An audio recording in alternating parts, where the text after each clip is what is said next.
ดิวติวดิวติวดิวอายุอารันตากแดดมาลงตึกปลาเอาเนาะอันนี้เป็นธรรมชาติเนาะ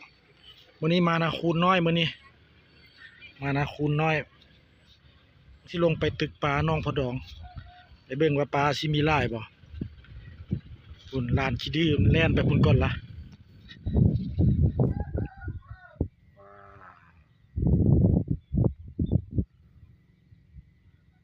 น้องปลาอยู่ข้างหน้าพุ่นน้องปลาสิเกมสิไปใส่ลูกไปตึกปลาวะไปตึกปลาวะมองเพิ่นใส่มองเด้ใส่มองมึงไปใส่น้ำดีธรรมชาติว้าวพุ่นปลาไปดูข้างในนะปลามันลอยลิ้นอยู่นี่ปลานี่ปลาโอ้โหลอยลิ้นพุ่นว่าแกหลายมาฮอดน้องปลาละโอ้ฮอดน้องปลาแล้วพุ่นเกลือปลาอยู่พุ่นมึงปลาหลายแท้หลายวะพุ่นอาปากมึงครับน้ำกระใสดีโอ้สุดยอดเลย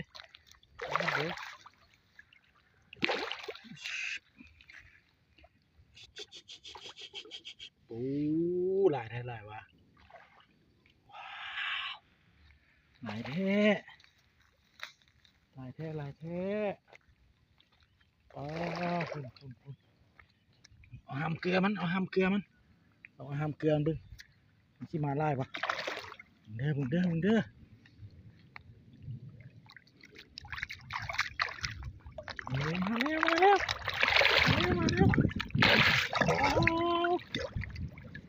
็วจับเอาเลยว้าว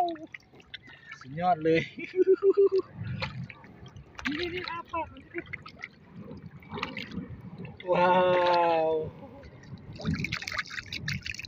มา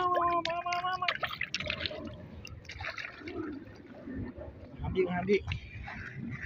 ใส่มือบึงเป็นยังไงว้าวมาไ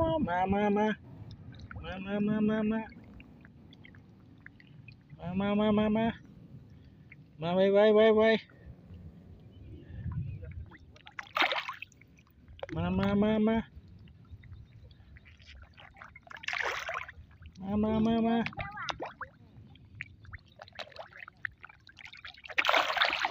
ดีมาขึ้นไหลสุดยอดเลยเห็นปะโอ้พุ่นว้าวพุ่น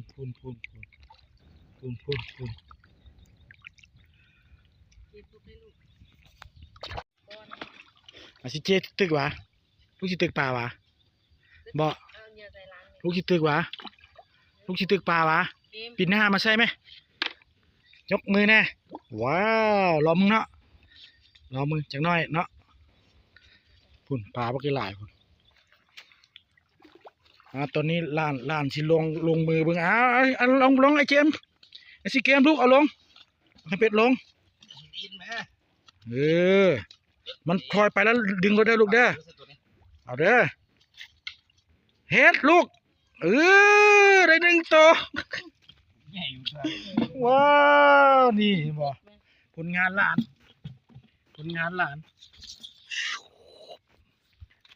นเล่นปลาก่อนเฮ็ดดีๆมันสิเกาะตู้ได้บ่มันเป็นไรใหญ่เลือกตัวมาเด้อให้จิกซิ่งนะโอนเอาใส่ลงเอาลงเลยลูกเอาลงเลยเอาใส่ปากมันเอาใส่ปากมันเด้โอ้ยบนทันมันเอาลงไหมแบบนี้กันไรกองไทยเกี่ยวยะตะโกนอะไรกัน ตัวน้อยจับไม่จับคันเบ็ดไหมเฮ็ดดีๆลูกโบเฮ็ดลิ้น บ่น้อยละซ้ำนี้พี่ว้าวจับ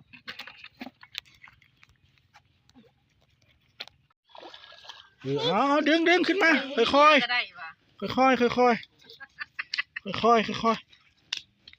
อึบมันสิถึกลูกใด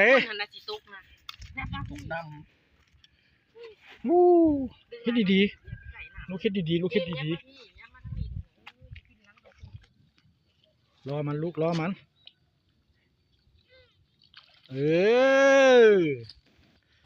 มาอีกแล้วมันสิถึกลูกเด้พุ่นโอ้ยฟ้าก็พอดีขึ้นมาพุ่น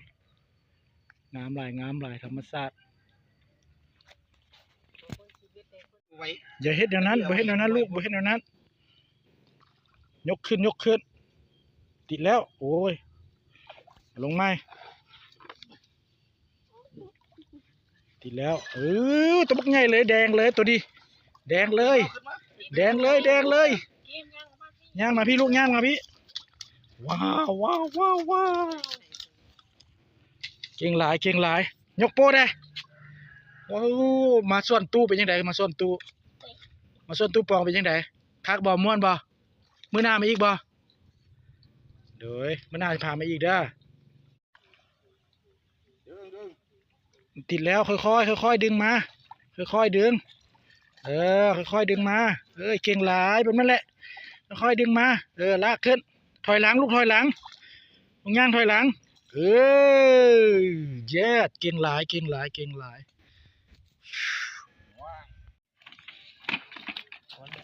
ตามขี้กระเดือนสดเลยนี่ขี้กระเดือนสดเลยดิขี้กระเดือนดินเดียวธรรมชาติเนี่ยธรรมชาติ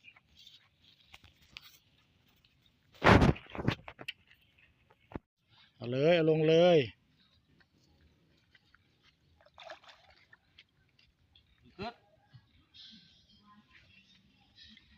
ติดแล้วค่อยลากขึ้นมาดึงขึ้นมาโอ้ยเชิบบึงผู้ตึกกระไดโอ้ผู้ตึกกระลินมาดขนาดเอาตัวนี้เกินโอ้ได้หลายเติบโตธรรมชาติเลี้ยงปลาใช้ธรรมชาติบุญตืดเต็มคุเกือบเต็มกระถางโอ้ยสุดยอดหลายพอละกินบ่หมดละเอาไปก็ปิ้งกินบ่หมดละเด้สี่มือผู้สืบทอดนักตึกเบ็ด ยกโป้เบิ้งเยี่ยม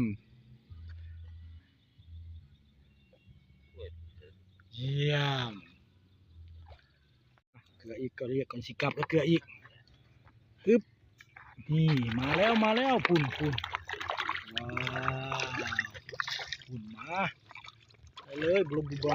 มว้าวสุดยอดเลยมีตัวสวยๆงามๆมีตัวงามๆมีตัวตุ้ยผีซีนหวานขนาดแล้วนี่มันอาปากสงบสงามมาแล้วว้าวสุดยอดเลยธรรมชาติ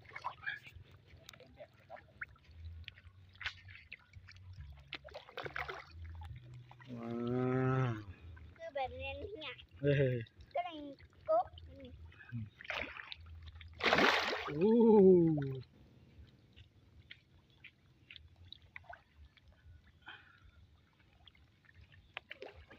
โอ้หลายแท้ขนาดโดย